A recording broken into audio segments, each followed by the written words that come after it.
never ceased trying to fix me up. My wedding made the happiest day of her life. Balloons loose in a blue sky. 42 of Paul's relatives stood in suits as we said our vows. On my side, only my mother. My friends felt exuberant with relief. Paul was beautiful. That word. A perfect profile, dark, smooth skin, Grecian hair, the small wire glasses of a yeshiva boy you wanted to lift off. He had a mother-father Jewish family who belonged to the Harmony Club. The student photographer followed a guest we hardly knew. A dozen pictures of this oboist appeared on the proof sheets, and a half-page of my mother in her long white skirt and cranberry jacket, looking, as one of the ushers said, like something out of the Kennedy era.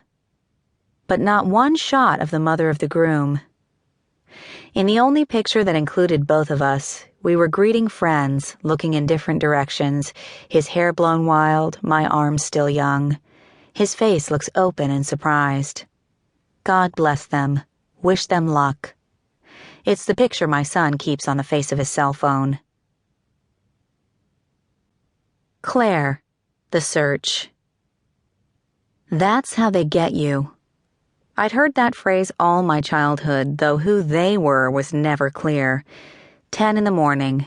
Will, 17 weeks old. I knocked over the bottle of milk I'd been pumping. It hurt to pump, but I'd already adjusted to the sucking bites and the odd porousness of my nipples after. I hiccuped sobs, moving around the black kitchen. We needed those ounces. I had a concert in New York in 9 weeks. Then he started crying too. I rocked him, his blanket loosening. No matter how many times I studied the folding diagram, my swaddlings opened. His small arms shook, his face blotchy. Everyone told me babies liked the bouncy chair. I slid little him in, and he screamed. Paul was gone. Will and I were both exhausted. I couldn't sleep because I believed our baby might die. I didn't know why he wouldn't sleep. This was a monumental responsibility, like nothing I'd ever known. The black kitchen depressed me. I would never work again, I thought, as if these two problems were equal. Just then, Paul's mother paid me a visit while her son was at work. She'd come to town for the weekend. I raised my eyebrows. See? Look at my ruined life. But she chatted on about the advisability of live-in help, so Paul and I could dash out for a romantic evening. A romantic evening? I looked at her. Will cried. He seemed more furious than other babies, more bereft. I had no talent for this.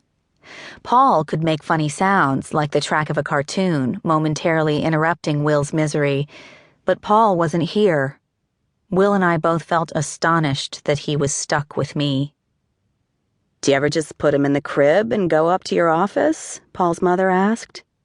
We'd chosen this particular rental house because it had an upstairs room with windows on all 4 walls. Easterners, we'd wanted light. Unfortunately, the windows didn't open, and by 10 o'clock the room hit 70, by noon 90. I led her up to show. We'd needed 4 men to move the piano here. They had to take the legs off to get it upstairs. "Can you order shades?" A reasonable question, but I'd wanted her to see. "I want to be a perfect mother-in-law," she'd once said. That weekend alone, she'd bought us a set of stainless cutlery and 6 antique dessert plates. I loved those dessert plates. She'd seen opposing sides in her daughter-in-law and picked the one she preferred. "You'll have shades installed and then just give them to a babysitter and get to work." "But he cries." "Then let him cry." He wasn't the only one who cried. Paul understood that I stumbled around the rental house broken and that this, too, might be something we'd have to endure. Still, I cried too much. That at least had to be fixed. He knew a way, and we would use it. On a Saturday in August in Los Angeles, we interviewed 13 women, all immigrants, on the quarter hour. 3 toothless, more than half heavily made up, a few truly ragged. They resembled the hags of Grimm more than Juliet's nurse or any Disney nanny. From far away in this flat city, women had boarded buses to audition.